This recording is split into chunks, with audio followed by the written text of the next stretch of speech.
Selamat malam. Sudah pada join semua? Halo? Sudah, Pak. Sudah ya? Oke ya, selamat malam. Kita lanjut ke chapter 12. Oke. Jadi di chapter 12 ini kita bahas tentang futur teknologi. Apa sih kira-kira teknologi masa depan, terus untuk sekarang ini tool-toolnya apa saja, metodenya apa saja, nanti kita bahas. Sebelum mulai, ada tugas dari saya? Ada tugas? Ada Pak, katanya mau Hah? itu Pak.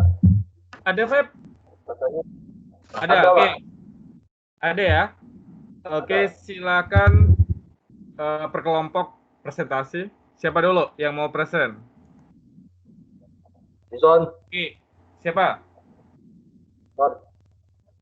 Berbagi pengalaman ya. Yang kemarin kan, kita bahas tentang e-commerce. Ayo, silakan. Jangan lupa setelah presentasi, infoin ya. Siapa aja di chat anggota kelompoknya. Oke, siapa? Dari kelompok siapa dulu? Febri atau Yohana? Oke, silakan. Saya nanti lah Pak. Winson menghilang Pak. Yohana dulu Siapa Pak. dismonya? Oke, silakan.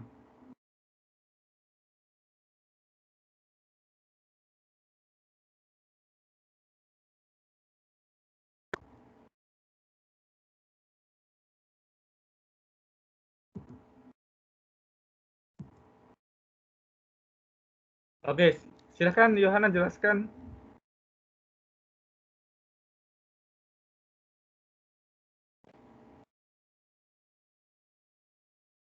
Ayo, Malam silakan. semua, masuk Pak share screen-nya. Iya, nampak. Oke, silakan.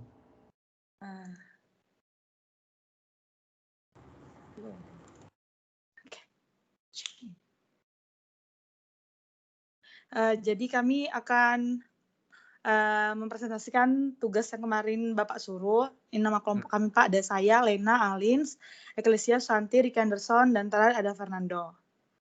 Di sini kami akan menjelaskan, dia. Soal pertama Bapak akan menanya suka duka berjualan di e-commerce. Iya. Jadi saya dulu jual tas Pak di Shopee. Jadi kadang ada customer yang pesan barang kan, kita sudah cek bagus, tetapi ketika sampai di tangan customer ada komplainan bahwa barang rusak. Kemudian ada customer yang memberi bintang atau penilaian yang rendah tanpa alasan. Kadang kan kalau misalnya barang kita kirim, kita cek terus, kita tanya customernya packingannya rusak, sedangkan packingannya nggak rusak. Itu kadang-kadang dari customernya karena nggak suka barang, seringkali memberi alasan untuk meretur barang. Kemudian yang kedua, pada saat sudah melakukan packing, konsumen tiba-tiba melakukan cancel atau refund kepada aplikasi. Contohnya Shopee, Pak.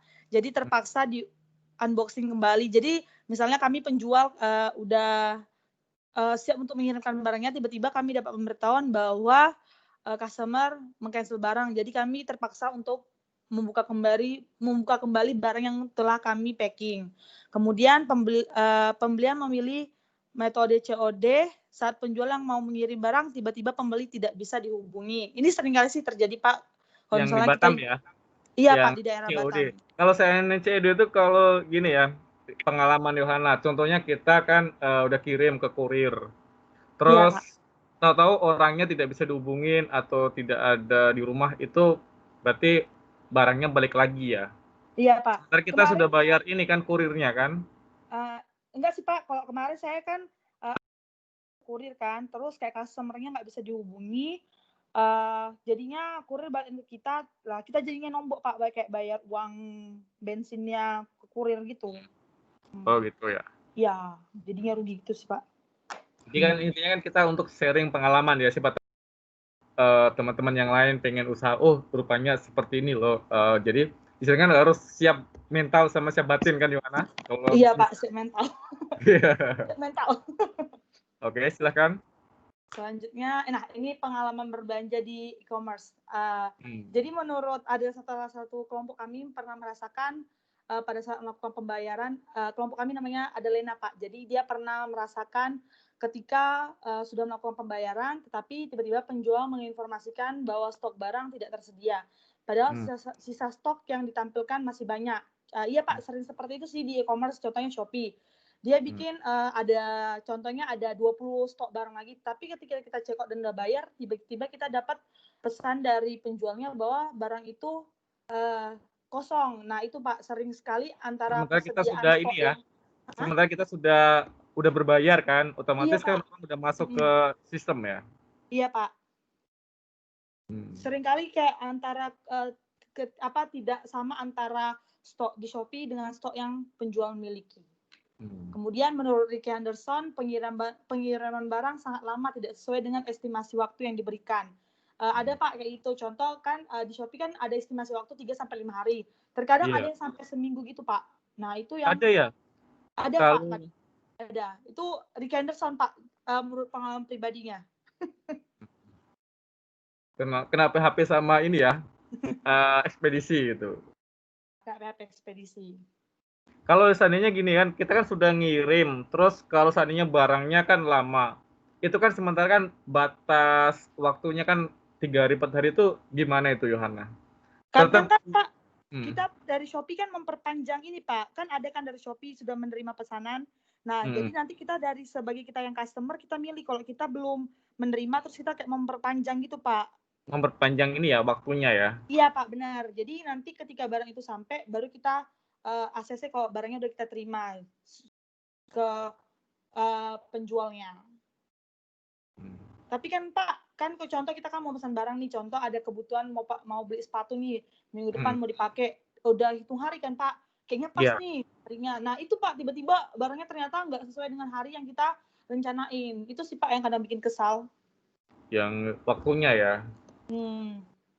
Waktunya. Kemudian menurut Eklesia, barang yang datang terkadang salah baik dalam warna maupun ukuran. Contoh Pak, saya pesan sepatu kan Pak, ukuran 40. Tapi kadang ada juga yang dari penjualnya, dia kirim 39. Padahal stok 40 dia itu mungkin habis, jadi terpaksa dia mengirimkan 39. Itu kan kalau kayak gitu, retur nggak? Itu Pak, kadang kan ada customer yang dia nggak tahu kan Pak, kalau misalnya kan kita buka dulu. Nah ada customer yang nggak pakai video itu Pak, nggak direkam waktu unboxingnya gitu. Jadi berarti kalau videonya nggak direkam, nggak bisa diretur ya? Ya terkadang ada kayak gitu, ada customer yang kayak gitu. Ada penjual yang minta ada video unboxingnya nggak? Nah kayak gitu sih Pak. Tapi terkadang ada juga customer yang kita bilang Kak ini salah ukuran dan dia mau Pak diretur gitu. Oke. Kemudian ini dia strategi berjualan e-commerce itu pertama membuat video iklan. Kemudian yang kedua memberikan kupon diskon tambahan dengan minimal pembelian. Yang ketiga strategi pemasaran seperti kolaborasi memungkinkan Anda meningkatkan skala bisnis. Jadi contoh kolaborasi ini misalnya dia mau collab kayak Gucci dengan Supreme Pak, yang kemarin lagi mahal tuh Pak. Nah kayak gitu Pak. Oh iya itu. Iya itu bisa dijadiin kolaborasi yang bagus gitu buat para penjual gitu. Atau memanfaatkan contoh kayak artis-artis Pak, kayak endorse ya. Endorse itu ya. Oke. Ya, kalau endorse itu bayarnya mahal ya? Artis sosial media itu kan biasanya kan kita bisa endorse kan? Iya Pak. Ya itu pengalamannya gimana itu? Pernah Yohana endorse orang atau di endorse? Vina Sunan Pak, Salma Vina Sunan beberapa kali kan dia ada kayak sel satu buat PP gitu 100.000 Pak. Itu pun untuk UMKM kecil. 100.000 sekali buat posting di Instagramnya. Tapi tergantung sih Pak, selebgram siapa yang dipakai. Contoh Aukarin untuk bikin video itunya aja bisa sampai 40 juta.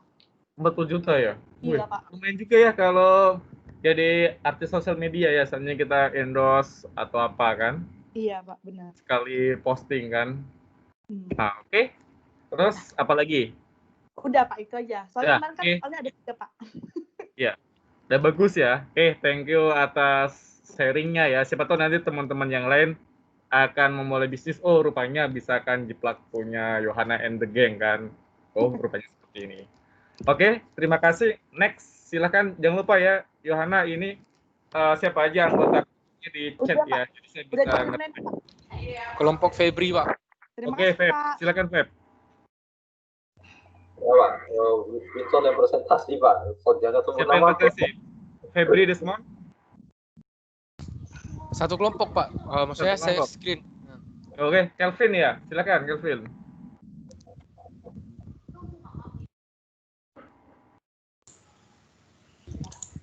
Selamat malam semuanya. Saya wakili teman-teman untuk presentasi tentang e-commerce. Di sini kelompok terdiri sini Lisa, Stanley, Febri, Lydia, Kelvin, Henry, dan saya Winson.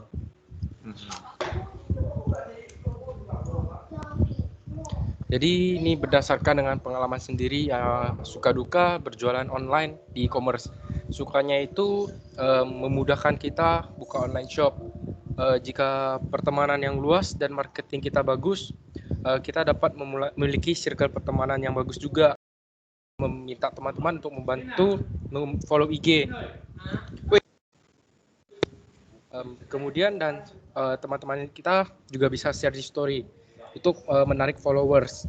Kemudian kita juga mempromosikan produk dengan menarik posting serta ramah tamah penjual. Nah, itu adalah poin terpenting dalam penjualan. Kemudian sukanya itu juga kapanpun dan dimanapun kita dapat membuka usaha e-commerce sendiri, karena hanya melalui aplikasi sosial media atau online shop seperti Shopee, Lazada. Dengan begitu mempermudah masyarakat dalam mendapatkan suatu penghasilan yang baik untuk anak remaja maupun orang dewasa.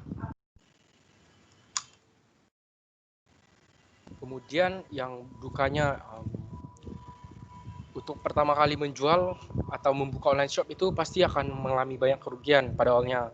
Apalagi kalau akun kita itu masih dari awal 0 followers. Karena kita nggak punya banyak followers seperti akun-akun orang lain. Dan seperti yang telah ditulis juga, jika tidak memiliki circle pertemanan yang cukup luas untuk menjual suatu produk, kita dibutuhkan usaha yang lebih. Kemudian juga biaya yang harus dikeluarkan lebih besar dalam memproduksi produk. Biasanya kita harus membayar seseorang untuk membuat iklan atau endorse supaya mencari follower dengan memfollow akun mereka, membayar jasa pembuatan posting yang menarik, dan masih banyak lagi yang harus kita lakukan supaya dapat mempromosikan produk kita. Terus intinya itu ya, setiap usaha akan sangat sulit di awal, tapi jika kita niat dan sungguh-sungguh pasti mungkin untuk mencapainya. Terus di sini ada dua pengalaman. Pengalaman pertama itu penulis punya pengalaman bertransaksi di Tokopedia. Sewaktu itu penulis memberi alat gym di Tokopedia. Kemudian setelah udah beli, pesanannya itu diantar ke tangan penulis. Kemudian setelah diperiksa ternyata paketnya nggak lengkap, sehingga penulis mengajukan komplain di aplikasi Tokopedia. Kemudian dari toko pihak juga nggak merespon pernyataan komplain tersebut. Malahan dari pihak penjual bilang mereka sebelum kirim itu udah cek bahwa barang itu udah lengkap. Jadi penulis hanya memberikan 1 bintang dan mengomentar bahwa paketnya lengkap. Terus kemudian pengalaman kedua. Kalau seandainya bintang 1 ini apa nggak ada grade-nya turun nggak kalau seandainya sebagai penjual? Contohnya kita kan Iya. Itu grade-nya turun nggak atau apa ada efeknya nggak sama penjualnya? Ada Pak, pasti nanti kan orang sebelum beli pasti kan selalu baca komen-komen, ini komennya kurang, berarti mereka pasti pindah ke toko sebelahnya gitu Pak. Oh gitu. Karena orang-orang sekarang sebelum belanja itu pasti dia reviewnya kan? Dia review dulu apakah toko ini percaya nggak gitu. Oke. Sip. Oke, silakan lanjut. Oke, terus pengalaman kedua itu penulis membeli dengan cara just tip di luar negeri di salah satu Instagram yang sudah direkomendasi oleh selebgram. Terus pada saat itu penulis coba menitip untuk beli alat-alat peralatan rumah tangga. Setelah membayar DP 800.000, kemudian 2 hari dari pihak just tip ini nggak dapat lagi dihubungi dan mendelete akunnya tersebut. Terus penulis mencoba hubungi pihak selebgram yang merekomendasikan itu, tapi pihak selebgram juga tidak merespon. Jadi ya dari penulis ya kita hanya bisa ikhlasin dan menjadikan hal ini sebagai pengalaman supaya kedepannya dapat lebih berhati-hati lagi. pakai ini ya, jasa titipan orang luar negeri itu ya. Iya, just tip. Oke. Selebgramnya itu maksudnya gimana? Berarti Vincent pernah follow istilahnya selebgram ya, contohnya artis selebgram, terus Iya. dia promo gitu ya. Iya, misalkan Terus kayak kita tertarik untuk just tip ini ya, jasa titipan kan? ya, karena selebgram tuh mana followernya juga udah banyak. Udah itu kan dia berani kayak em, kayak apa? Iklan ya. Kayak ya batu iklan gitu kalau bahwa ini ada just tip. Jadi kita coba, ternyata itu setelah 2 hari itu iklannya udah hilang gitu. Oke, thank you. Terus lanjut. Terus ada beberapa strategi juga untuk menjual e-commerce, itu halaman yang menarik. Karena dengan halaman yang menarik membuat kesan pertama yang dapat diberikan ke konsumen lebih menjadi profesional gitu. Dengan pemilik e-commerce juga perlu memberikan tema warna yang sesuai dengan produk yang kita jual. Kemudian menyediakan informasi yang ingin diketahui konsumen dan faktor pendukung kenapa produk tersebut sangat diperlukan oleh konsumen. Kemudian strategi yang kedua, nah strategi free ongkir. Karena free ongkir ini semuanya pasti sudah digemari oleh banyak konsumen.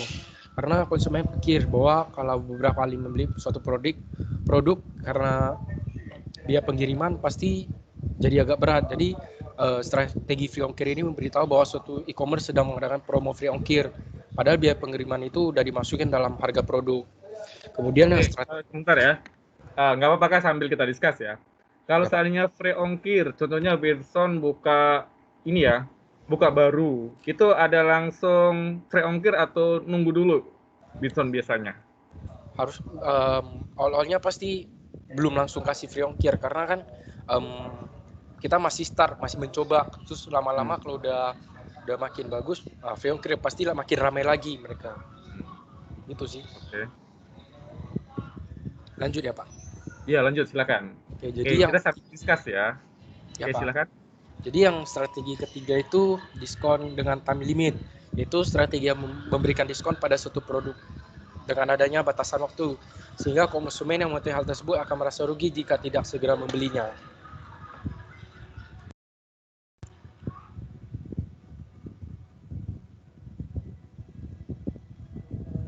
Terus berdasarkan UMKM rumah makan Bong Family yang kemarin kita bikin, itu yang pertama bisnis blueprint. Nah, UMKM rumah Bong Family juga sebuah rumah makan yang menjual aneka makanan khas dari Kalimantan. UMKM ini sudah berdiri sejak 2008 dan rumah makan ini terletak di Ruko Villa Hang Lekir di Legenda Malaka Batam. Kemudian e-commerce D2C. Nah, untuk penjualan e-commerce UMKM ini juga menggunakan aplikasi dari Gojek. Aplikasi ini membantu UMKM dalam melakukan pembelian secara online dan pelanggan yang ingin beli makanan bisa melalui aplikasi Gojek. Kemudian produk ditawarkan UMKM ini makanan khas Kalimantan. Untuk masakannya sendiri dapat dipilih sesuai dengan selera pelanggan yang tertera pada menu yang sudah disediakan pada rumah makan. Untuk tingkat kepedasan atau kemanisan juga kita bisa request sendiri kepada rumah makan. Pemasaran yang dilakukan oleh rumah makan itu pertama melalui brosur. Nah, memberikan gambaran mengenai UMKM ini dan membagikannya kepada masyarakat di sekitar supaya tahu rumah makan Bong Family. Terus yang kedua itu melalui sosial media. Untuk akun sosial media yang digunakan itu kita melalui Instagram. Namun UMKM ini tidak memberi tautan terbaru lagi dan tidak melakukan aplikasi ini dengan baik. Sekian dan terima kasih. Oke, thank you ya. Bagus sekali ya atas sharing pengalaman. Oke, dua-duanya bagus. Oke. Next, silakan. Selanjutnya, kelompok siapa? Kelompok saya, Pak. Bentar, Pak ya. Oke, silakan. Desmond.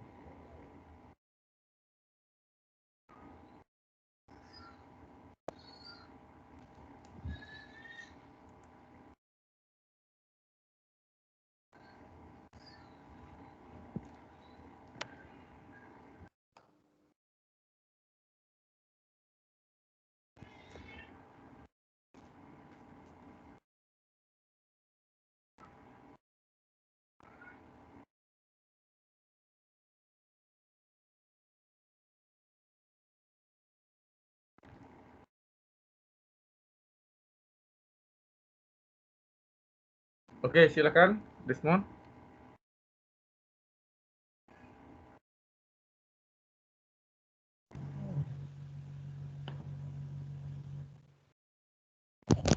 Halo, tes masuk Pak ya? Iya, masuk yuk. Silakan. Oke, selamat malam teman-teman, selamat malam Pak. Ya, Kami malam. dari kelompok Jalan Ninja yang beranggotakan saya Desmond, Jesse Valencia, Michel, Novita, dan Wilvi akan mempresentasikan tentang tugas 11. Nah, ini pertanyaan pertama mengenai suka duka berjualan online di e-commerce. Ini ada beberapa sih kami e-commerce-nya, ada salah satunya FJB, terus ada Tokopedia. Nah, ini saya jelaskan yang di sini. Sulitnya berjualan melalui media online. Salah satu contohnya yang pernah saya alami sendiri melalui FJB. Itu di Facebook ya, FJB. Itu FJB kan Batam dia, ya?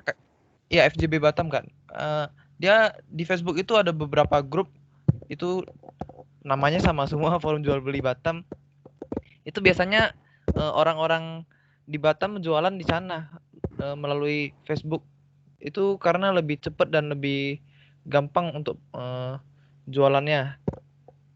Terus karena cepat dan gampangnya, maka banyak penjual dan persaingannya cukup tinggi, sehingga barang yang ingin kita jual itu kadang sering tenggelam dengan produk-produk lain yang ingin berjualan juga. Jadi karena ramenya itu, sehingga untuk pemasarannya kurang bagus, karena yang barang yang kita tawarkan itu sulit dilihat dan diminati oleh pembeli. Itu karena dalam satu grup itu kan banyak, yang posting juga banyak. Jadi tenggelam terus postingan kita gitu. Terus saya juga pernah jualan melalui e-commerce Tokopedia. Barang yang kita tawarkan itu nggak cepat dilihat orang juga. Kalau kita masih newbie itu istilahnya seperti masih pemula gitu di Tokopedia. Terus kalau misalnya barang yang kita pajang harganya tinggi juga, calon pembeli itu jarang mau lihat produk kita gitu. Kemudian ini dijelaskan oleh Michel. Oke, silakan. Michel.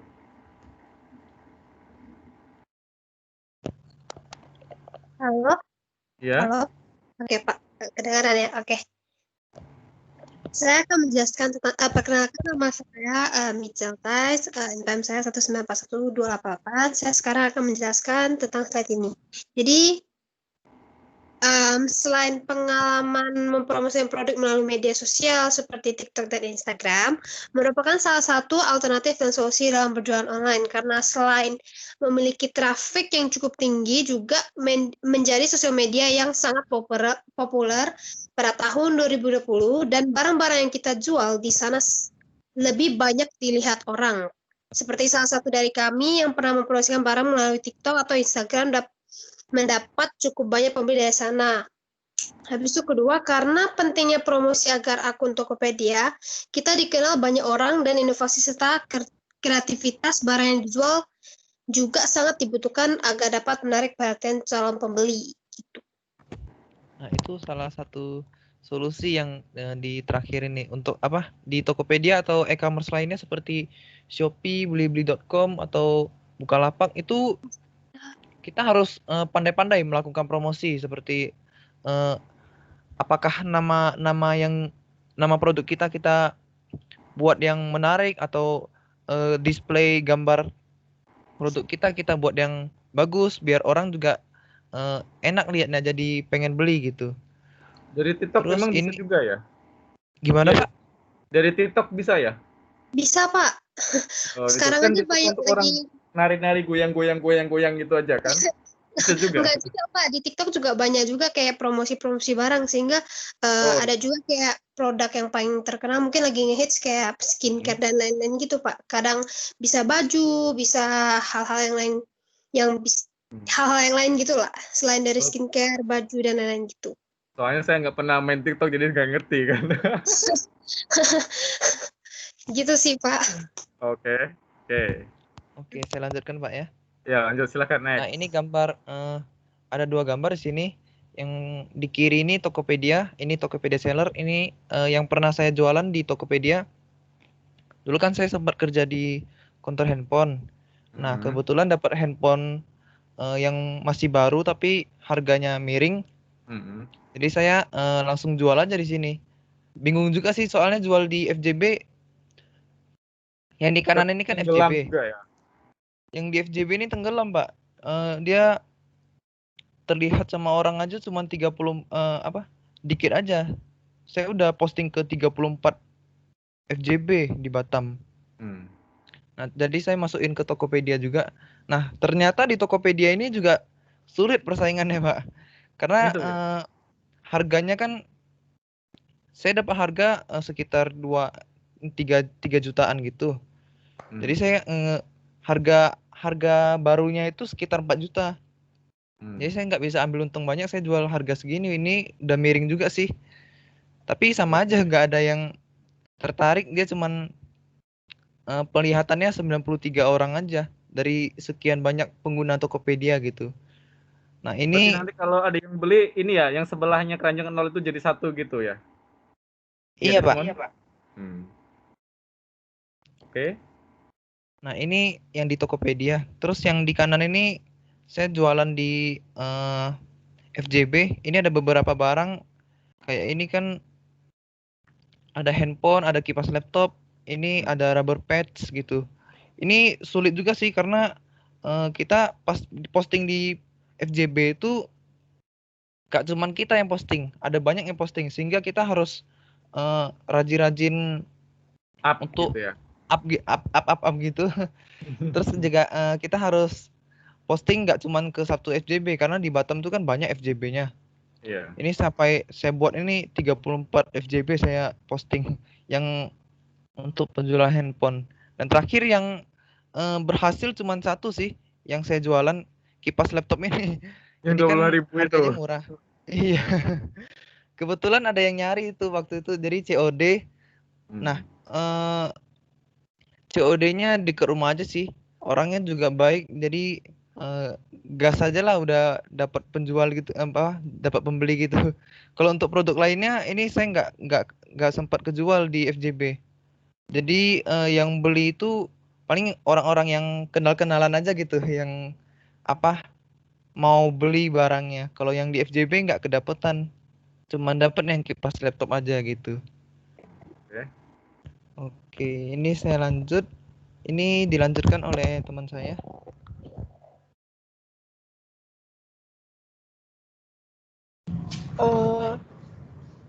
Kenalkan, nama saya Jessi Pansyar dengan NPM 1941177. Di sini saya akan menceritakan tentang pengalaman saya dalam transaksi e-commerce. Pengalaman yang kurang menyenangkan dan solusi dari produk yang pernah saya beli.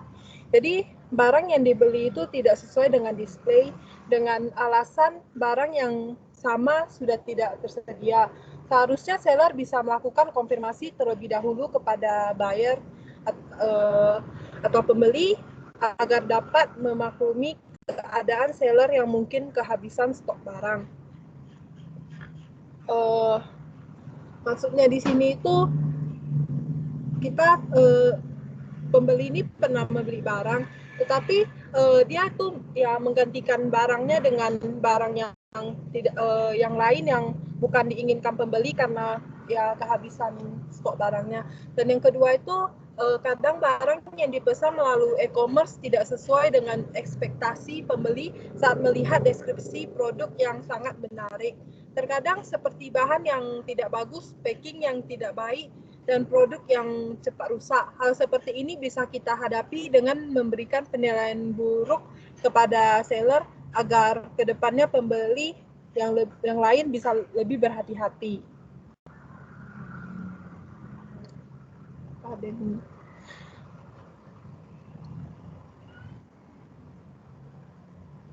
Selanjutnya saya akan menjelaskan beberapa contoh nih pengalaman mungkin dalam berbelanja e-commerce. Nah, contohnya itu saat beli barang di Shopee nih. Misalnya kita beli suatu jaket. Jaket yang kita pesen itu misalnya warna kuning. Nah, pada saat kita pesan jaket tersebut, itu stoknya masih banyak. Tetapi saat kita udah mulai chatting dengan penjual, tiba-tiba penjualnya bilang kalau misalnya jaket yang warna kuning itu sudah tidak ada stok. Nah, di sini seharusnya seller itu bisa mengosongkan stoknya di marketplace. Jadi, saat kita mau tanya barangnya, itu kita bisa langsung cek stoknya warna apa yang ada. Jadi, kita sebagai pembeli tidak merasa tertipu atau terbohongi oleh sellernya. Kemudian ada beberapa gambar contoh kayak penipuan dalam belanja di e-commerce, bisa di next.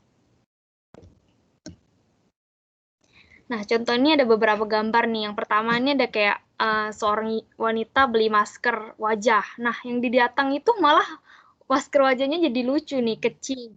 Nggak sesuai ukuran wajah. Terus ada juga saat pembelian sepatu Adidas Yeezy nih. Harganya di situ $750. Nah, kita harus lihat rating juga dalam berbelanja online. Jadi kayak toko itu udah trusted belum atau udah cocok belum sih, sesuai nggak sih harganya sama barang yang kita beli. Juga ini ada kayak koper mini, tapi yang datang itu beneran koper yang mini banget, bahkan nggak bisa muat untuk pakaian kita. Juga ini ada masker wajah. Masker yang datang malah ukurannya hanya cukup untuk nutupin hidung kita aja, nggak full setengah muka gitu. Jadi saat pembelian itu kita mungkin harus lebih memperhatikan tokonya ini beneran nggak terpercaya gitu. Tapi maskernya keren itu. Maskernya lucu. Sekian penjelasan dari saya, mungkin akan dilanjutkan oleh teman saya. Terima kasih.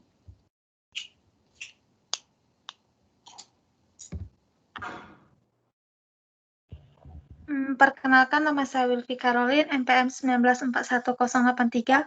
Saya akan menjelaskan strategi untuk berjualan di e-commerce. Yang pertama itu ada sering melakukan promosi supaya calon pembeli tidak lupa dan tertarik dengan produk yang kita jual.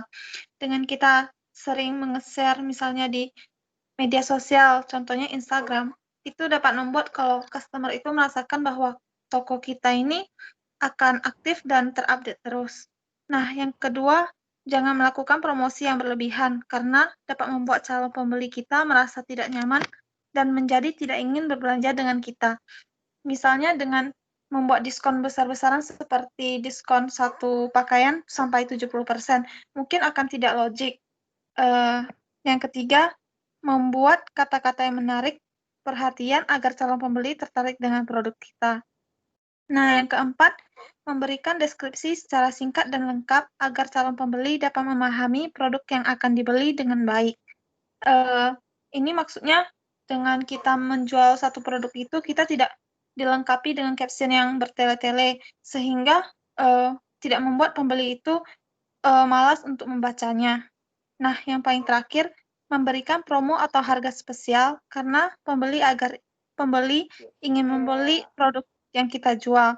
Misalnya, kita melakukan promosi dengan membeli 5 piece barang ini akan mendapatkan potongan sebesar Rp20.000 atau dengan membeli 5 piece barang ini akan dapat free 1 dari barang yang kita beli.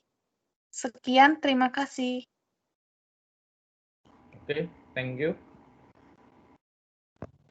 Iya. Oke, thank you ya Desmond. Ya. Oke, habis Desmond, ada lagi yang mau sharing kelompoknya, presentasi? Ya, silakan. Kelompok siapa? Desi, Pak. Ayo, silakan.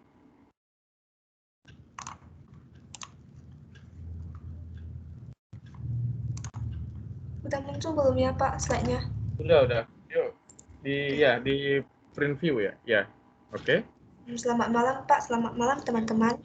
Jadi, saya akan mempresentasikan hasil diskusi dari kelompok kami tentang pengalaman dalam menggunakan e-commerce. Jadi, ini adalah online shop dari salah satu anggota kelompok kami. Kemudian ada suka dan duka berjualan di e-commerce. Jadi menurut pengalaman dari salah satu anggota kelompok kami, suka dalam berjualan e-commerce di e-commerce yang pertama itu tidak membutuhkan tempat untuk membuka usaha karena bisa menggunakan handphone untuk melakukan penjualan dan barang yang dijual itu bisa diletak di rumah sendiri sehingga dapat menghemat biaya penyewaan tempat. Kemudian yang kedua, waktu kerja yang fleksibel karena bisa dikerjakan di mana saja dan kapan saja.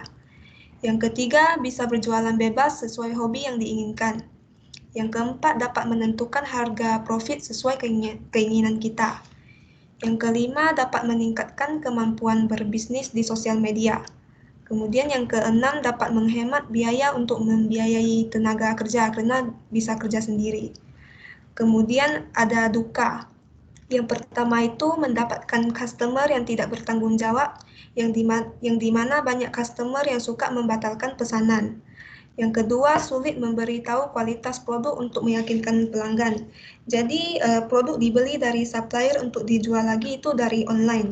Jadi nggak bisa tahu kualitas produknya itu gimana. Kemudian yang ketiga, produk yang dibeli dari supplier tidak sesuai atau rusak. Jadi karena belinya lewat online yang cuma bisa lihat di foto, jadi kalau barangnya datang itu kalau ada yang rusak atau tidak sesuai, kalau kita jual lagi ke pelanggan kita, nantinya akan dicap buruk. Tapi kalau kita beli lagi untuk dijual ke pelanggan, kita juga akan rugi. Kemudian yang keempat, pelanggan yang berkomentar buruk di e-commerce yang dimana apabila pelanggan lain mengunjungi e-commerce kita dan melihat ada komentar buruk, maka mereka akan menilai bahwa e-commerce ini tidak bagus.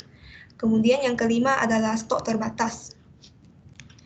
Ada pun beberapa strategi berjualan di e-commerce. Yang pertama itu mengenali target market. Jadi di sini kita harus mengetahui konsumen yang ingin kita tuju dan memahami kebutuhan target pasar. Kita harus tahu apa yang sedang banyak dibutuhkan oleh masyarakat pada saat itu. Kemudian yang kedua adalah menentukan harga yang sesuai. Jadi kita menentukan harga yang sesuai dan tepat, yang dimana harganya itu tidak terlalu mahal dan tidak terlalu murah, sehingga masih mendapatkan profit. Yang ketiga, merespon pelanggan dengan cepat. Jadi dalam berbisnis online tentunya kecepatan merespon itu sangat penting. Cara merespon dengan cepat kita bisa lakukan dengan membuat akun khusus untuk bisnis, maka akan memudahkan kita mendapatkan dan merespon pesan-pesan dari pelanggan dibandingkan kita harus mencampurkan akun pribadi dengan akun bisnis.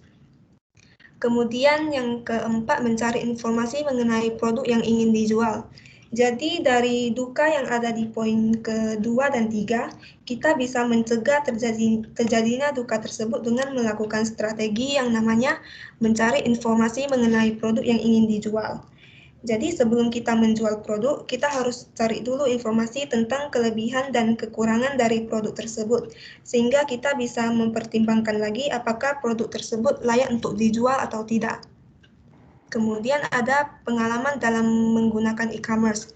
Jadi menurut salah satu pengalaman dari anggota kelompok kami, ketika membeli baju dari salah satu e-commerce, baju yang dipilih itu warnanya putih. Namun ketika produknya sudah sampai di tangan, ternyata warna bajunya itu tidak sama dengan yang ada di foto. Sekian dan terima kasih. Oke, thank you Des. Yang lainnya? Sudah semua ya? Kelompok kami, Pak. Ya, silakan.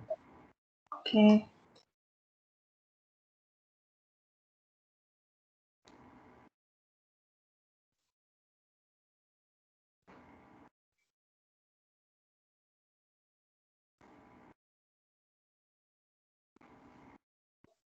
Oke Pak, selamat malam. Malam. Dari kelompok yang beranggotakan Sovenia, saya Natalia Kristiani, ada Jeffrianto, Kevin, Joven, dan Satya. Hari ini saya menjadi perwakilan untuk mempresentasikan suka duka menjadi penjual dan pembeli. Next.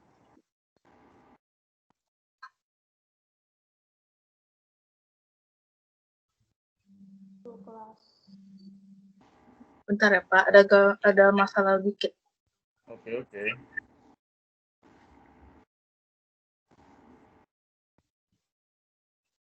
Oke, untuk sebagai pengalaman kami sebagai penjual, Pak, itu pertama itu bisa dilihat di slide-nya itu, kalau untuk sukanya itu pertama waktu kerja kita tuh lebih fleksibel.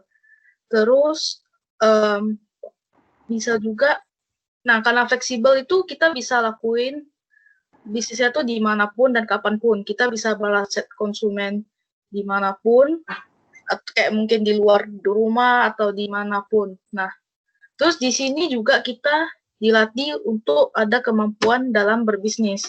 Karena kita nggak mungkin cuman kayak kasih teorinya aja kan, atau kita pelajari teorinya aja, Pak.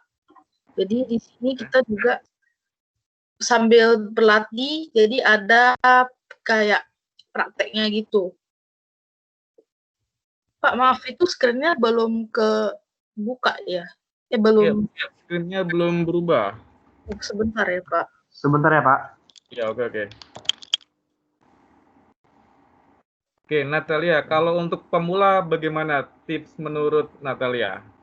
Contohnya saya mau buka usaha, contohnya toko kue atau jual baju. Apa sih tips pertamanya itu? Dari Sebenarnya pengalaman ya? Iya. saya juga lagi coba ya, Pak, soalnya. Ya nggak apa-apa, kita sharing kan. Sharing, nanti Ya. teman yang lain atau ada yang mencoba, oh rupanya tips Natalia benar juga. Ya. Bisa jadi pengusaha sukses kan. Kan dari kecil-kecil juga gitu kan. Ayo, coba. Kalau sebagai ya.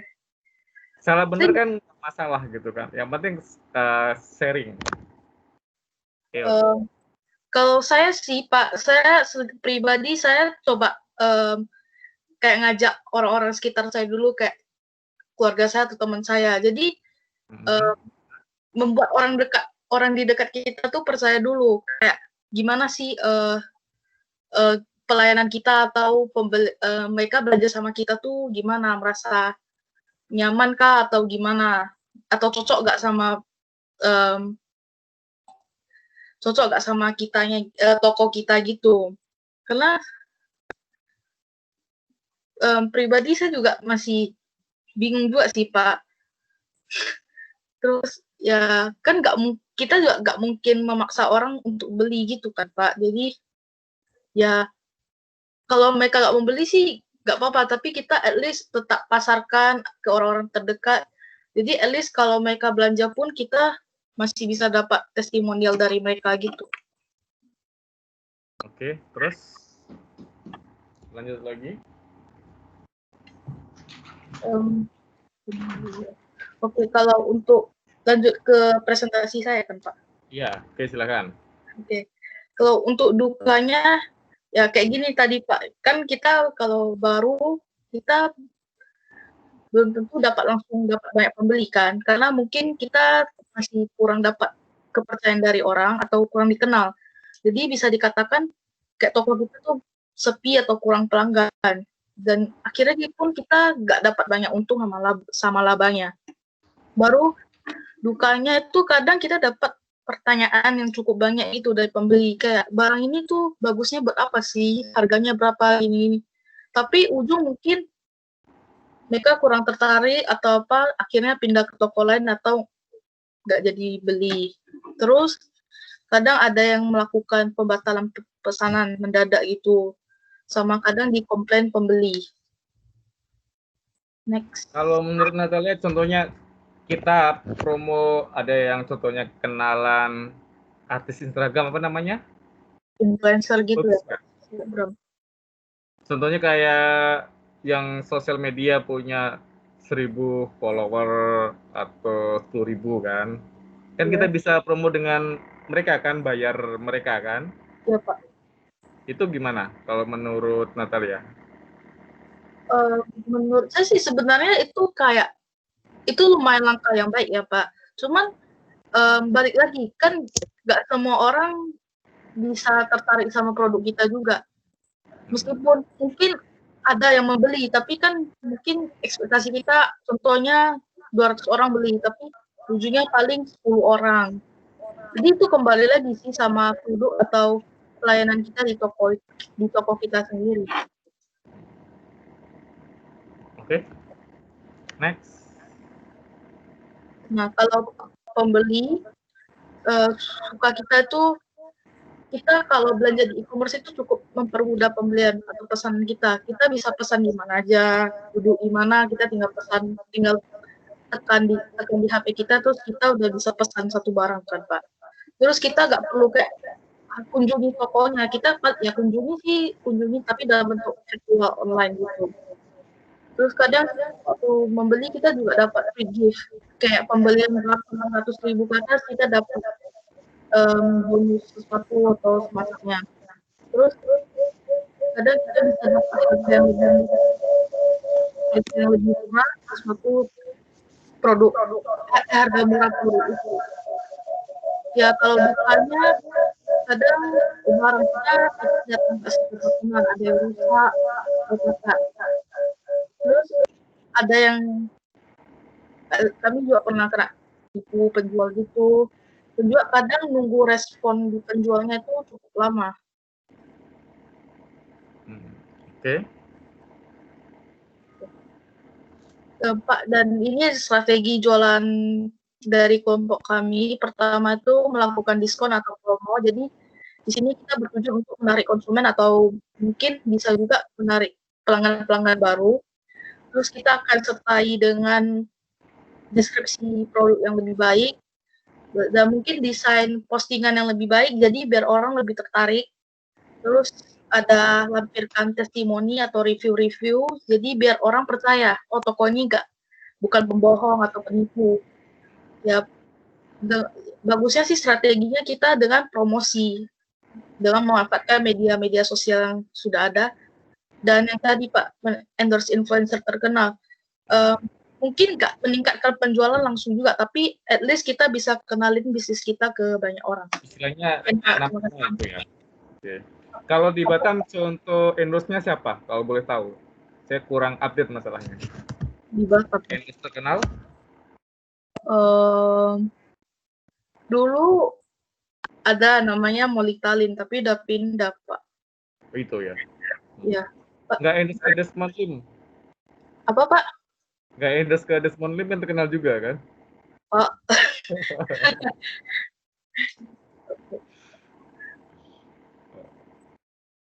Kira-kira ada pertanyaan lagi atau gimana? Oke, thank you sudah ya. Oke. Ya, terima kasih, Pak. Oke, thank you. Next, selanjutnya. Saya lagi, Pak. Ya.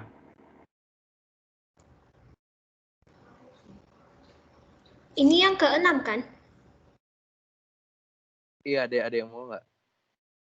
Kami. Ada. Ya, siapa? Shirley, mau presentasi kelompoknya? Iya, Pak. Iya, oke. Bentar ya, Pak ya.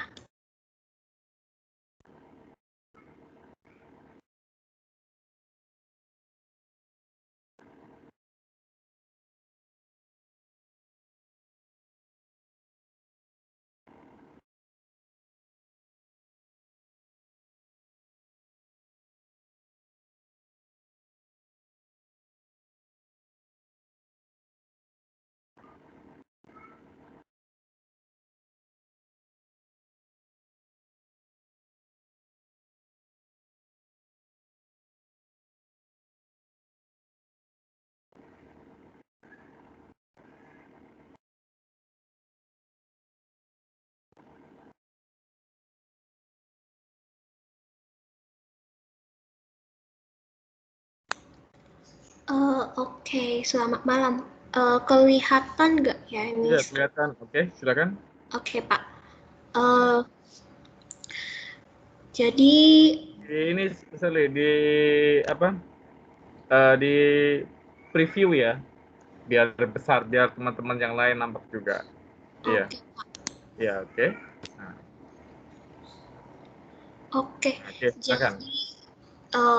Ini hari ini saya akan mempresentasikan pengalaman dalam bertransaksi lewat e-commerce dan strategi penjualannya. Anggota kelompok kami ya, terdiri dari Stella, saya, Shirley Fabricia, Stelin, Justianita, Sepia Septiana, Beni Septiawan, Vinolia Angelius. Oke, terdapat suka duka dalam berjualan online di e-commerce dan beserta pengalamannya. Nah, suka dalam menjalankan e-commerce itu menjalankan dan mengatur bisnis sendiri, menentukan keuntungan berdasarkan keinginan sendiri yang tentunya juga diukur dari kualitas barang yang dijual.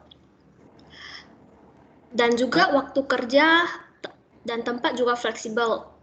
Kayak mau di mana, mau di tempat mana aja boleh, dan juga sehingga karena fleksibilitas tersebut terdapat banyak orang yang suka membuka all shop karena tidak terikat oleh ruang ataupun waktu. Mau buka dan tutup jam berapapun itu suka hati pemiliknya gitu, suka hati owner. Juga tidak terbatas. All shop juga bisa buka sampai 24 jam. Dan menyenangkan sekali bisa membuka bisnis sendiri karena menjadi sebuah wujud dalam menyalurkan hobi berbisnis, meningkatkan kemampuan berbisnis, bahkan bisa mengenal lebih dekat produk yang dijual. Ditambah lagi, jika produk yang dijual adalah bidangnya pemilik bisnis, lebih bagus lagi. Nah, duka dalam berjualan online itu sulit mendapatkan kepercayaan. Kayak misalkan nih, kalau kita itu merupakan all-shop yang baru, tentunya pasti lebih susah dong kayak mendapatkan kepercayaan dari para pelanggannya. Mungkin karena kayak kita kurang dipercaya atau gimana. Sehingga hal tersebut menjadi salah satu kendala yang dimiliki oleh all-shop yang baru jalan. Dan juga banyak sekali pembeli yang lebih suka kayak menggantungkan pada testimoni oleh all-shop dan lebih prefer ke all-shop dengan review yang paling banyak. Sedangkan all-shop yang baru itu jalan itu tentunya menjadi sulit untuk memperoleh pedagang. Selain itu karena yang dijual itu juga banyak pesaing kan, jadi ya banyak pesaing bisnisnya gitu. Oke, next. Terdapat pengalaman pertama yang kurang enak. Yang pertama itu pengalaman ketika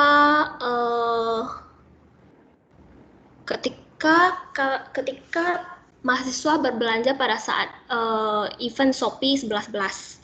Nah, yang dipesan oleh mahasiswa itu catokan berwarna merah. Namun yang dikirim itu berwarna biru. Jadi kayak hal tersebut kayak pastinya ada beberapa konsumer yang kayak tidak mempermasalahkan karena mungkin yang dipikir mereka itu warna itu gak penting, tapi yang penting catokannya itu berfungsi dengan baik gitu loh. Tapi bisa juga konsumen juga menilai bahwa penjual itu tidak teliti dalam melihat deskripsi pesanan pedagangnya. Nah, sehingga solusinya itu adalah memberikan penilai penjualan sesuai dengan keadaan nyatanya dan memberikan saran kepada penjual supaya lebih teliti dalam membuat pesanan. Nah, pengalaman yang kedua, jadi gini, dulu mahasiswa pernah berbelanja online. Waktu itu barang yang dipesan itu adalah sepatu.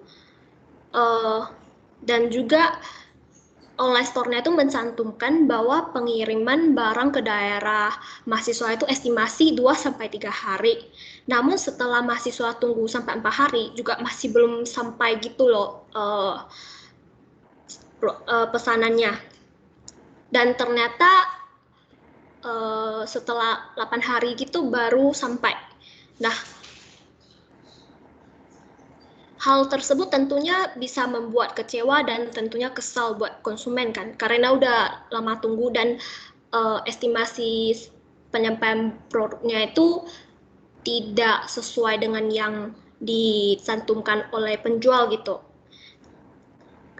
Jadi solusinya adalah harusnya penjual online store memastikan jika barang yang dipesan dapat sampai ke tujuan dengan estimasi yang pasti. Nah, contohnya dengan menanyai pihak kurir pengiriman perihal barang yang dikirim sehingga tidak memberi harapan palsu kepada para konsumen. Berikut terdapat strategi menurut mahasiswa untuk melakukan penjualan di e-commerce. Yang pertama itu memiliki good service, yang dimana memberikan pelayanan yang tanggap dan cepat untuk bisa membuat pembeli senang dengan pelayanan kita. Nah, menggunakan newsletter agar memberikan kesan yang menarik untuk menarik ketertarikan terhadap produk dan memutuskan untuk membeli produk. Yang ketiga itu strategi menyebarkan iklan melalui media sosial. Dan yang terakhir, yang keempat, menggunakan strategi upselling, yang dimana strategi penjualan dengan menawarkan produk yang memiliki nilai jual yang lebih tinggi. Sorry, ini typo ya, bukan tinggi. Dengan kompensasi produk tersebut memiliki nilai tambah atau added value. Nah, berikut terdapat contoh all-shop. Contoh all-shop ini sekarang sudah tidak jalan lagi. Nah, di all-shop ini sistemnya itu reseller. Dari all-shop yang sudah benar-benar besar, udah gede banget ya, dan juga banyak resellernya.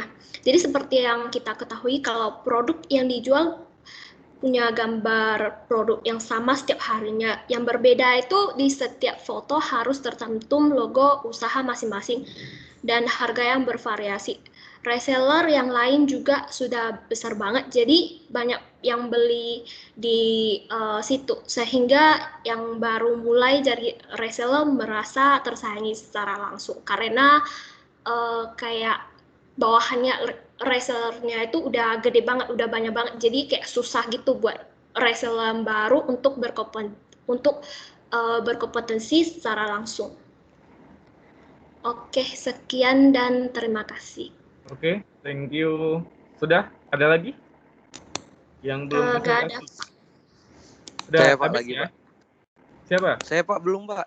Belum? Alif. Belum Belum. siapa?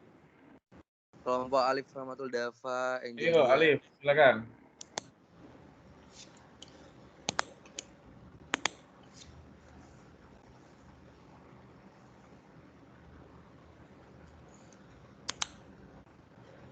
Sabar ya Pak, bentar Pak. Oke. Oke.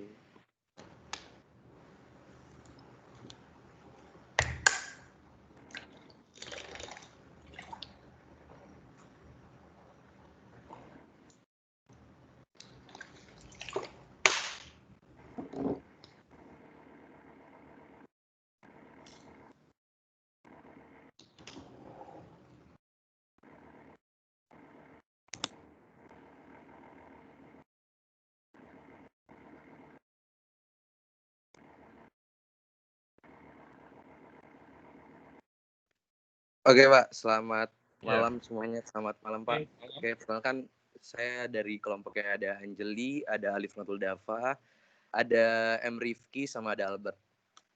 Oke, pertama tuh ada suka duka berjualan di e-commerce. Salah satunya itu ada kayak penjual itu harus bersabar ketika melayani pembeli karena setiap karakter itu berbeda-beda Pak. Setiap pembeli itu berbeda-beda karakter dan gimana caranya kita yang sebagai penjual ini harus mengerti karakter pembeli kita. Yang kedua itu terkadang itu mendapat komplain dari pembeli. Bisa jadi dikarenakan terlambatnya pengiriman atau packing yang hancur ketika barang sampai tujuan. Nah, yang ketiga itu berjualan di e-commerce itu juga tidak terpaut dengan waktu. Bisa kapan saja Pak membuka orderannya itu. Jadi kayak nggak ada waktu tutupnya. Jadi open order mulu. Selanjutnya ini ada beberapa pengalaman pada saat belanja di e-commerce. Yang pertama itu terkadang tuh ada barang yang dibeli tuh Pak tidak sesuai dengan katalog yang diberikan penjual. Misalnya katalog penjual itu memberikan katalog jaket bannya tebal gini, tapi pas datang bannya tipis, kualitas barangnya yang kurang bagus atau ekspektasi yang berlebihan sehingga saat barang datang itu tidak sesuai dengan harapan Pak. Yang kedua itu di packingnya itu dilakukan penjual itu tidak terlalu bagus, hanya ala kadarnya. Jadi pada saat pengiriman barang ada yang rusak sehingga pembeli merasa kecewa karena duit yang dikeluarkannya itu terbuang begitu saja Pak. Next, selanjutnya itu ada strategi untuk berjualan di e-commerce. Yang itu pertama tuh ada strateginya berpikir seperti pelanggan. Nah, jadi kita para penjual ini harus berpikir seperti pelanggan. Contohnya kayak misalnya dari all shop saya kan yang jual baju, Pak. Misalnya dari baju, saya harus memposisikan diri saya sebagai pelanggan. Kayak saya nengok bajunya jahitannya rapi atau enggak, sablonannya bagus atau enggak. Yang kedua itu dari packingnya, kayak saat packingannya itu harus emang dilihat betul-betul, Pak, karena supaya pas nyampe nggak ada kerusakan sedikit pun terhadap barang. Yang kedua memanfaatkan sarana sosial media, yaitu dengan membuat komersial video agar produk terlihat lebih menarik ketika dipasarkan di sosial media, atau bisa melakukan dengan photoshoot kreativitas penjual. Contohnya kayak gini, Pak, contoh media sosial di Instagram. Saya berjualan dari Instagram, Pak. Contoh untuk supaya feed Instagram lebih bagus, kita harus bikin foto yang bagus, video yang bagus, dan kayak feed yang bagus lah, Pak. Next, yang ketiga itu tetap up to date. Maksudnya tetap up to date ini kita kayak selalu up to date pada iklan yang kita pasang dimanapun, Pak. Kayak jadi iklan yang kita berikan ini tidak hanya itu saja kepada pelanggan, biar pelanggannya tidak mudah bosan. Makanya kita harus setiap minggu atau bulan itu kita harus ganti iklan produknya yang kita jual, Pak. Kayak misalnya photoshootnya diganti, videonya diganti, kayak gitu, Pak. Thank you, Pak. Mungkin hanya itu aja, Pak, yang saya pastikan. Ya, oke. Bagus, Alif. Next, ada lagi? Sudah semua ya? Oke, terima kasih atas sharingnya ya. Jadi, Ada, Pak. teman-teman yang lain, Pak. Ya. Mau presentasi. Ada yang belum? Iya. Oke, silakan. Siapa?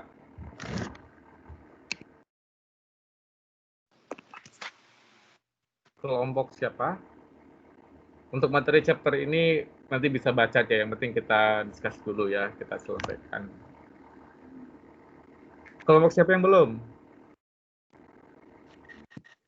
Kelompok Angelin, Pak. Oke, silakan.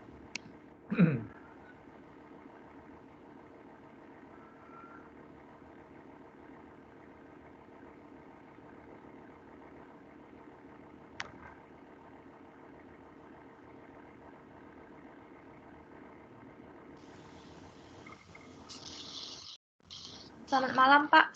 Ya, malam. Malam semua. Kami berkelompok beranggota Angelin, Jika, Lydia, saya sendiri Stefani, dan Vera Novilia. Next.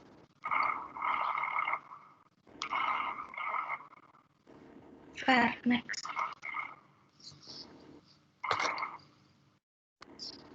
Untuk suka duka berjualan di e-commerce, pertama tidak perlu sewa tempat sukanya, dan waktunya juga termasuk fleksibel atau bebas. Kemudian biaya lainnya juga lebih rendah dan dapat mengambil keputusan sendiri.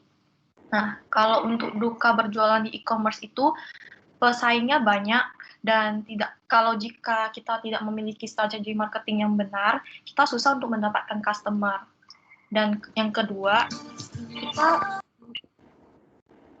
kita akan sering mendapatkan komplain barang dari customer yang tidak sesuai atau mengalami kerusakan dalam pengiriman. Dan yang ketiga, waktu istirahat kita juga akan lebih sedikit saat pesanan sedang banyak dan hanya sendiri yang bekerja.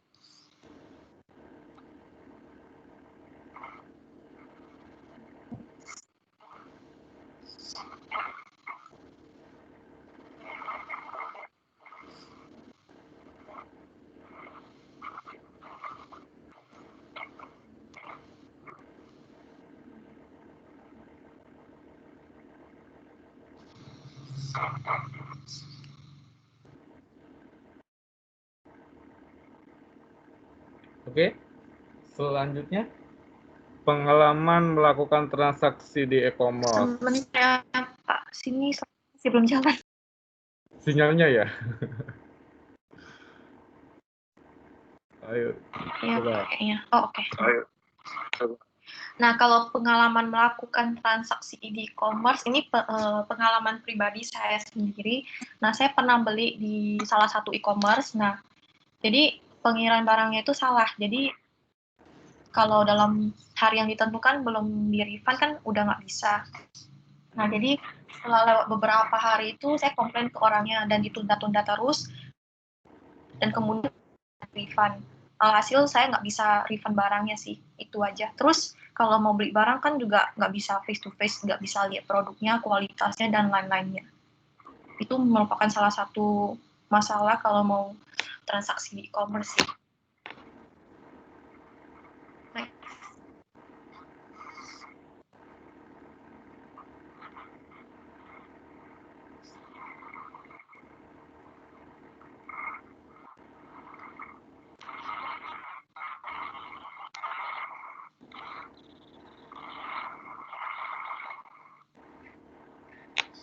Nah, untuk strateginya sendiri, kita perlu menentukan produk yang unik, yang biasanya orang perlu dan lebih minat.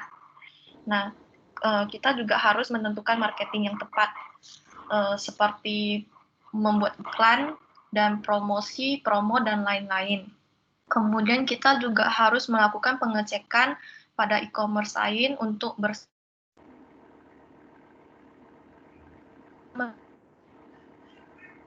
kan ada diskon yang tepat dan juga membuat postingan yang lebih. Kemudian juga melakukan endorse pada influencer untuk mendapatkan penjualan yang tinggi.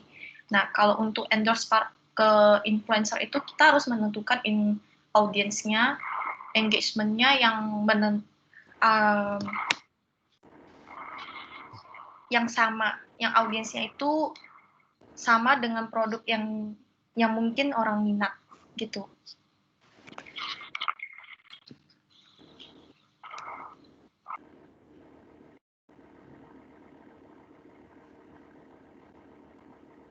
Oke, sudah? Iya, Pak. Sekian aja saya sih tanya dulu. presentasi dari Ya, Stefani. Iya.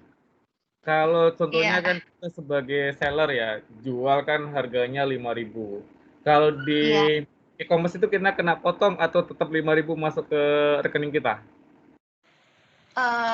Tergantung sih Pak, kan kalau misalnya yang dari platform Shopee gitu kan mereka biasanya ada potong pajak gitu ya kalau untuk star seller, atau kalau di Tokopedia ada power merchant gitu, mereka biasa ada potong pajak sih Pak. Potong pajak ya? Mm-mm. Contohnya harganya 5.000 kan dibeli sama pembeli, berarti masuk kita mungkin bisa jadi 4.700 atau 4.600 gitu ya? Iya, biasanya ada sih Pak. Kalau tingkat dia kalau udah naik ke level yang berbeda seperti udah power merchant atau star seller itu biasanya dikenakan pajak sih Pak.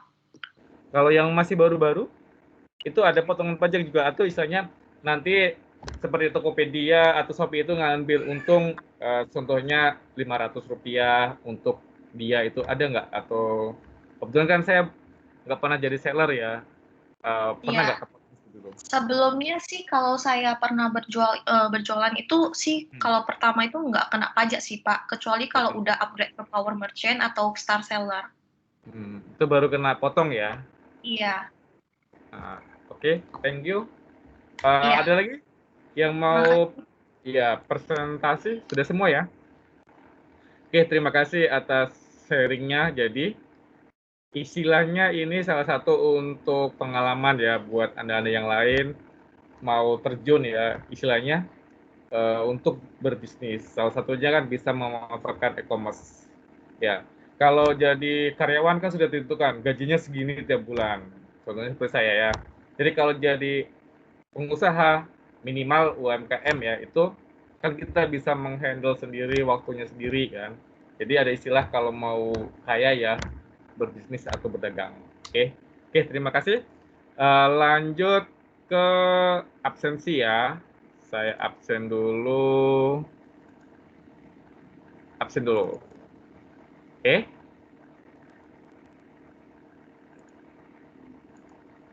Kita ke chapter ini ya. 12. Fernando hadir? Fernando? Hadir, Pak. Ya, Stella? Hadir, Pak.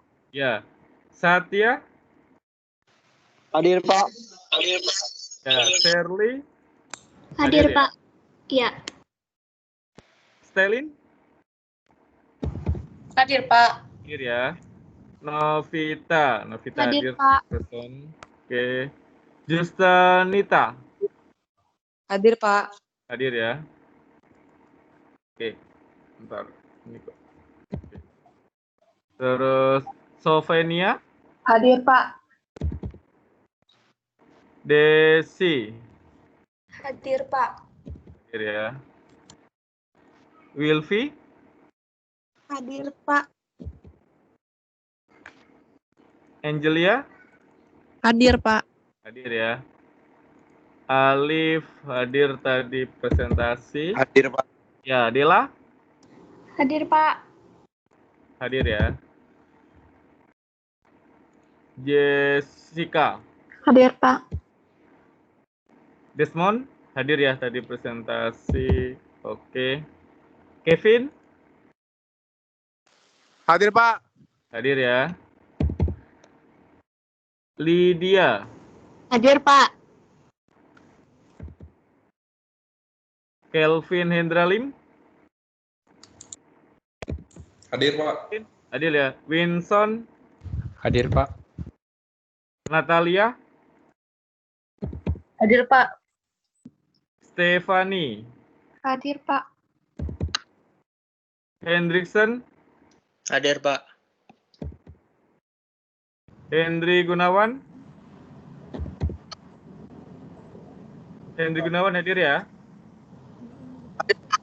Ya, Febri hadir, Jesse Valencia. Hadir, Pak. Rifki, Hadir, Pak. Beni Setiawan. Hadir, Pak. Sepia. Hadir, Pak. Sorry. Ini agak. Oke. Albert, Hadir, Pak. Tommy. Hadir, Pak. Oke. Vera, Hadir, Pak. Lydia, Hadir, Pak. Ricky Anderson. Hadir, Pak. Oke. Ya. Stanley, Hadir, Pak. Vinolia, Hadir, Pak. Lena, Hadir, Pak. Ecclesia, Hadir, Pak. Joven, Hadir, Pak. Jeffrianto. Hadir, Pak. Oke. Jackie Chang hadir? Hadir ya. Jackie Chan Sherlyn. nggak kuliah lagi, Pak. Oh, sorry, Hadir, nggak Pak. kuliah lagi ya. Sherlyn, Hadir, Pak. hadir. Mikel, Hadir, Pak. Susanti, Hadir, Pak. Yohana, hadir ya. Helna, Hadir, Pak. ya. Angelin, Hadir, Pak. Alice, Hadir, Pak. di Elsa. Hadir, Pak. Oke. Oke. Untuk chapter 12 kita bahas tentang untuk managing knowledge ya. Jadi bagaimana kita menghandle tentang pengetahuan atau artificial intelligence. Sebelum kita mulai, ini ada salah satu video yang bagus ya. Nampak?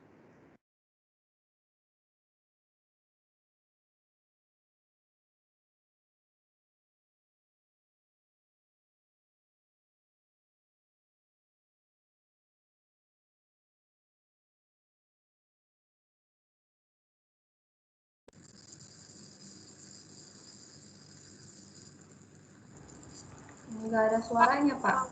Iya, nggak ada suaranya, Pak.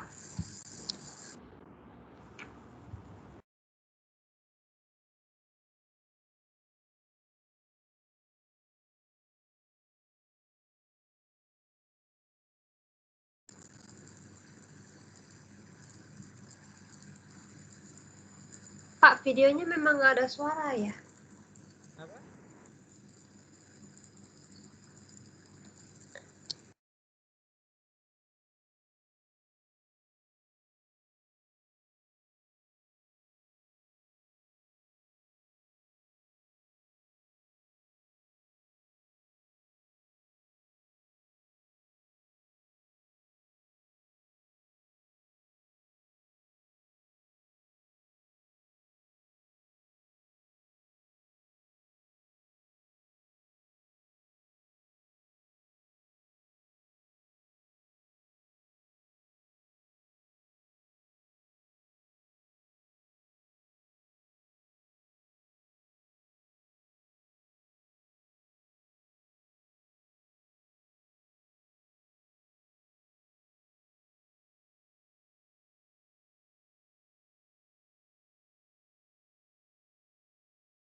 Oke, itu salah satu futur teknologi ya, istilahnya teknologi masa depan gitu. Jadi, dengar suara saya? Dengar, Pak. Ya, dengar ya, PowerPoint-nya nampak juga ya. Ada, Pak. Oke, jadi itu adalah salah satu teknologi. Jadi, di chapter 12 itu bagaimana kita mengelola sebuah pengetahuan atau teknologi. Oke, zaman muda saya dulu ya, itu punya handphone aja 3310 udah bangganya setengah mati ya. Sekarang untuk ganjel truk bisa ya itu.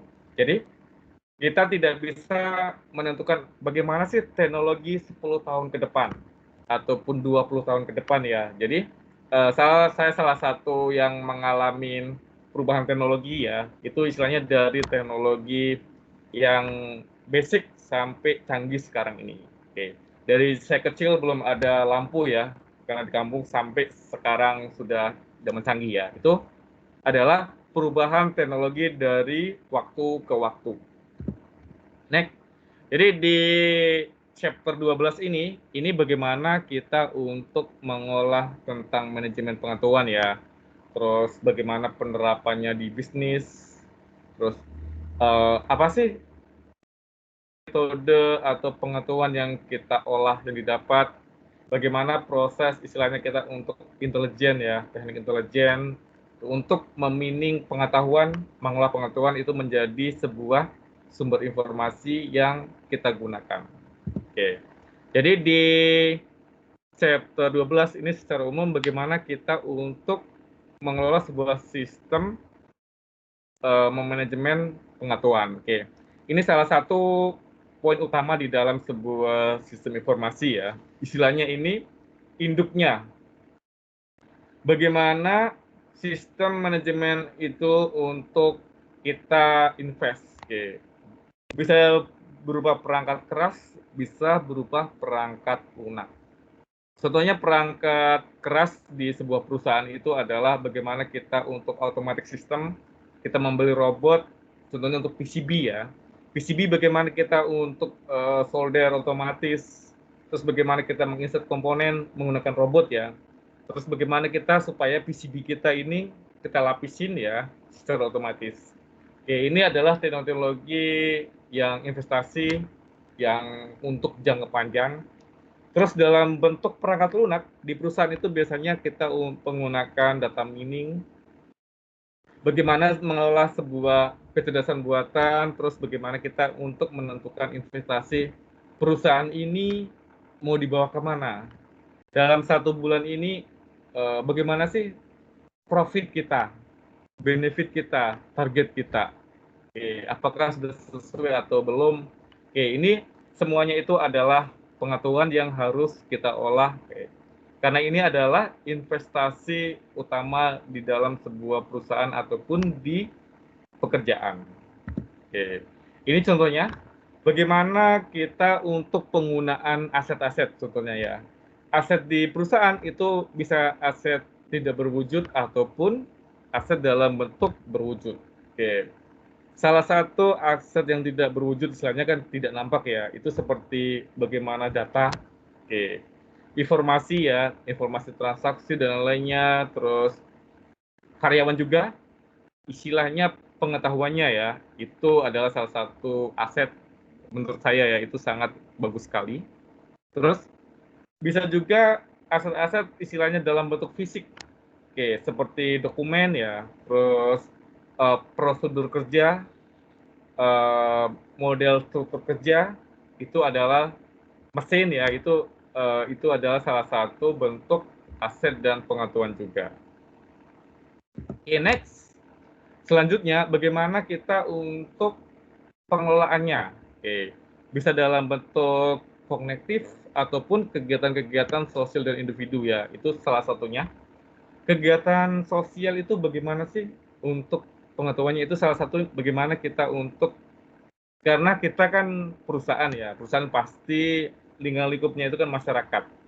Bagaimana perusahaan ini kita bisa tetap eksis, terus masyarakat istilahnya empati dan simpati kita itu salah satunya itu bagaimana kita untuk pendekatannya ke masyarakat, baik secara sosial ataupun bagaimana pendekatan secara individu. Ini contoh-contoh modelnya. Terus untuk pengetahuan lagi itu bagaimana kita untuk penerapan. Oke.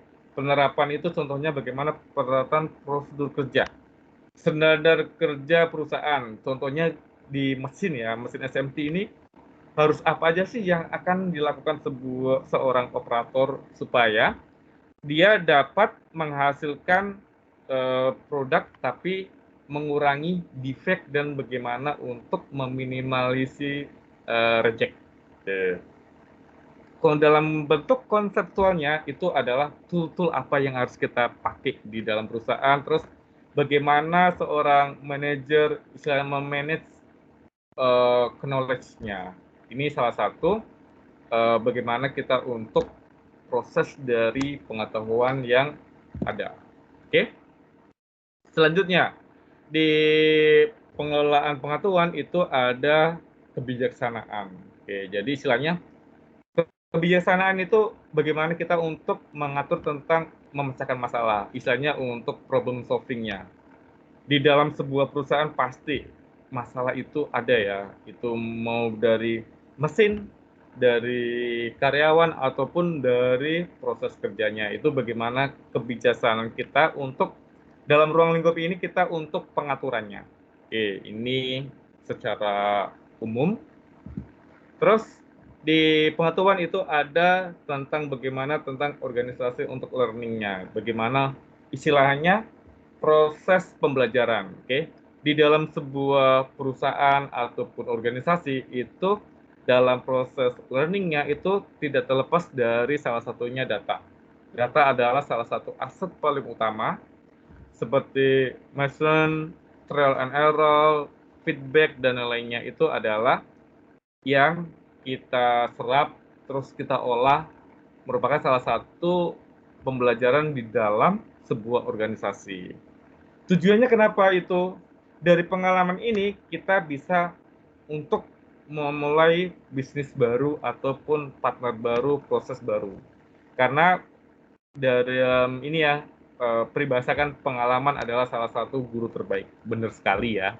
Oke, dari pengalaman itu, kita bisa istilahnya apa sih proses langkah ke depan yang harus kita ambil, apa sih model yang harus kita jalankan.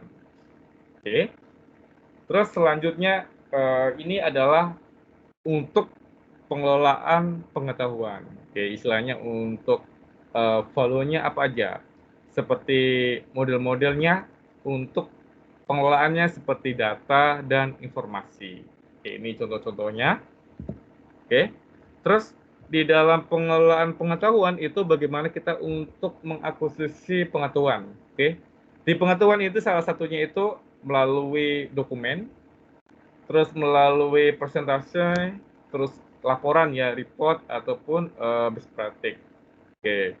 Bisa juga dalam bentuk email ataupun dalam bentuk development online ya, istilahnya dalam bentuk network. Terus bagaimana setelah data dapat, istilahnya kita bagaimana untuk pengelolaan untuk menciptakan ide-ide yang kreatif.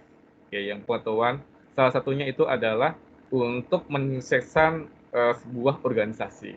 Oke, jadi di kita itu biasanya setiap sebulan sekali atau 6 bulan sekali itu di departemen training ada training untuk salah satunya itu ada manager, leader ya, istilahnya di sini supervisor ataupun engineering. Salah satunya itu apa? Bagaimana kita men-set ya istilahnya dari sisi training ya untuk menciptakan sebuah inovasi atau pola pikir yang baru. Istilahnya bagaimana kita untuk menghadapi tantangan ke depan ini, bagaimana sih kita untuk menciptakan istilahnya orang-orang yang bisa melewati istilahnya untuk kedepannya tahan ya ataupun dapat menentukan ide-ide yang kreatif. Ini contohnya. Terus di pengetahuan itu kita bisa simpan, salah satunya itu bagaimana itu bisa melalui database ya untuk development sistemnya, terus bisa melalui dokumen ataupun role of management. Ini adalah bagaimana kita untuk penyimpanan dari pengetahuannya. Terus contoh-contoh bagaimana kita untuk penyebaran informasi. Misalnya untuk bisnisnya, seperti kita bisa melalui portal, wiki, email, instan pesan ya, pesan instan ataupun search engine. Ini salah satunya ya. Kita istilahnya promo kita. Ya, itu bisa. Salah satunya bisa juga kita nyewa salah satunya apa ya, mirip artis lokal ya itu atau influencer itu. Ini contoh salah satunya. Terus di dalam pengetahuan itu terdapat juga untuk aplikasinya. Oke, jadi aplikasi itu salah satu investasi terbesar ya. Salah satunya itu bagaimana kita untuk supporting di dalam pekerjaan. Oke, salah satunya itu adalah Decision Support System. Itu salah satu sebuah aplikasi bagaimana kita menentukan langkah baru, model bisnis baru, ataupun produk yang baru, ataupun service yang akan kita luncurkan atau kita harus cari market baru. Oke, ini adalah salah satunya kita bisa untuk di application ya, itu salah satunya bisa dengan Decision Support System. Next, ini model ya. Ini contoh bagaimana sebuah sistem informasi berbasis manajemen pengetahuan untuk pengelolaannya. Jadi untuk lebih detailnya nanti Anda bisa baca PowerPoint-nya, nanti saya sharing ya. Ini reviewnya. Terus apa sih di dalam organisasi untuk peran dan tanggung jawabnya di organisasi? Oke. Salah satunya itu seperti bagaimana kita untuk CEO-nya, ya, untuk pengambilan keputusannya, terus dedikasinya kita sebagai staff ataupun karyawan, terus komitmennya untuk praktiknya. Ini salah satunya untuk peran dan tanggung jawabnya. Ini contoh-contoh, salah satunya bagaimana untuk ada tiga salah satunya untuk pembelajaran pengetahuannya. Pertama itu ada sistem manajemen di perusahaan, istilahnya untuk learning knowledge-nya. Oke. Salah satunya itu bisa melalui collect, store, distribute, ataupun apply digital. Terus ada sistem kerja pengetahuan, terus ada istilahnya intelijen teknik. Itu istilahnya bagaimana kita mengelola data ya, data secara besar. Contohnya data transaksi dalam 1 tahun. Kita mau olah siapa aja customer yang terbaik, terus bagaimana respon customer, terus supplier dan lain-lain itu kita bisa memining data. Data itu kita olah untuk mendapatkan pengetahuan atau apa sih tujuan utamanya atau goal-nya yang akan kita targetkan. Oke, ini contohnya. Ini model untuk major tipenya, nanti Anda bisa lihat. Oke. Terus ada ini 3 ya. Terus ini ada juga untuk Enterprise Content Management System. Jadi di Enterprise Content Management System di dalam sebuah perusahaan itu salah satunya itu bisa melalui dokumen, report, best practice ataupun lewat email. Oke. Terus ada untuk eksternal ya, bisa new fed, riset. Kalau tool atau komunikasi itu bisa blogs ataupun bisa juga melalui wiki. Ini contohnya. Oke. Oke, terus di dalam pengelolaan apa sih kolaborasi atau social tool yang bisa dipakai? Salah satunya itu adalah kita bisa sharing, ya. Ini contohnya. Terus kita bisa menggunakan juga learning management system ya ataupun LMS. Jadi LMS itu adalah sebagai media pembelajaran. Salah satunya yang UIB sudah terapkan adalah untuk kita komunikasi ya di LMS. Oke, jadi di LMS itu salah satunya supportingnya bisa CD-ROM, web-based online forum ataupun live interaction. Ini contohnya. Terus ini untuk memining pengetahuan atau bagaimana metodenya untuk pendapatannya. Oke, ini contoh untuk rekrutmen untuk knowledge work systemnya. Oke, terus di dalam pengelolaan pengetahuan itu salah satunya atau kerjanya ya, itu kita bisa menggunakan CAD atau biasa disebut dengan computer aided design. Salah satunya itu adalah untuk arsitektur desain ataupun 3D printing.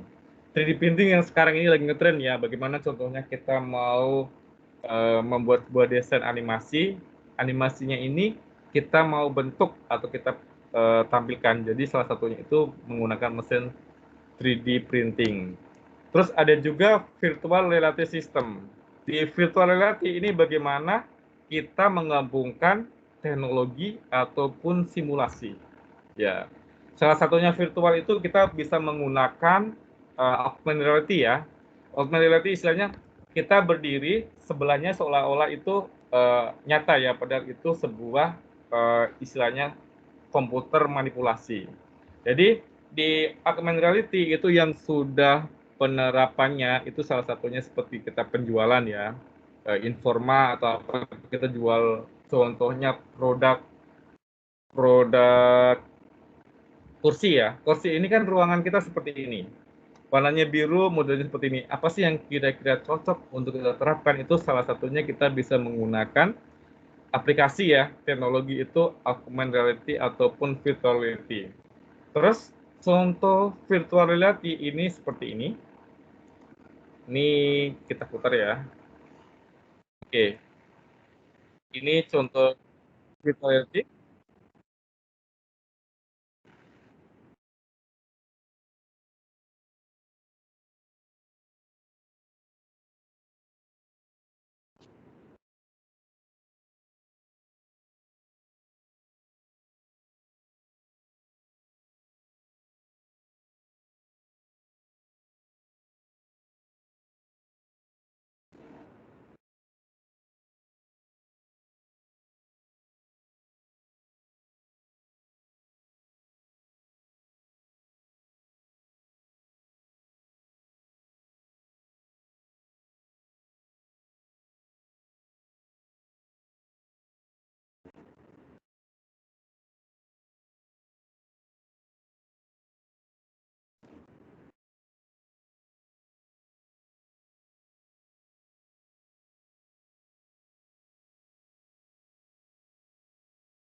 Ini salah satu teknologi virtual reality yang bisa dipakai.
Oke. Itu contoh salah satu ya. Jadi teknologi makin lama makin canggih ya, makin berkembang gitu. Jadi itu salah satunya. Oke, ada yang mau ditanyakan nggak? Silakan. Untuk materi nanti ada bisa baca-baca ya, karena sudah malam. Oke, saya skip aja. Ada yang mau ditanyakan? Ya. Hari ini ada tugas, Pak. Hari ini nggak ada tugas ya. Nggak ada kan? Hari ini Terus yang di LMS itu bukan tugas kan, Pak? yang enggak. Yang Itu untuk dosen lainnya. deadline-nya nanti malam, Pak. Yang apa blueprint ya? Oh itu nggak apa-apa, itu untuk dosen lain. Oh, oke, Pak. Ya, skip aja ya. Oke. Silakan, ada yang mau ditanyakan? Di chapter 12 tentang bagaimana kita untuk mengelola ataupun memanajemen sebuah pengetahuan ya. Itu salah satunya kita bisa menggunakan design support system atau artificial intelligence. Terus tool-toolnya sebenarnya kita untuk publishing-nya ya. Jadi kita bisa pakai augmented reality ataupun virtual reality, itu contoh yang tadi. Itu salah satu game yang terkenal ya untuk sekarang ini. Oke, ada yang mau ditanyakan? Silakan. Ada yang mau ditanyakan? Nanti materinya saya sharing ya. Oke. Silakan. Ada yang mau ditanyakan? Soal chapter 12. Oke. Kalau tidak ada pertanyaan karena sudah malam ya, jadi pertemuan kita malam hari ini kita tutup. Untuk minggu depan kita tidak ada tugas ya, nanti minggu depannya lagi baru saya kasih tugas. Oke, kalau tidak ada pertanyaan, sampai ketemu minggu depan dan selamat malam. Malam, Pak. Malam, Malam, Pak. Malam, Pak. Malam. Malam, Pak. Makasih, Pak.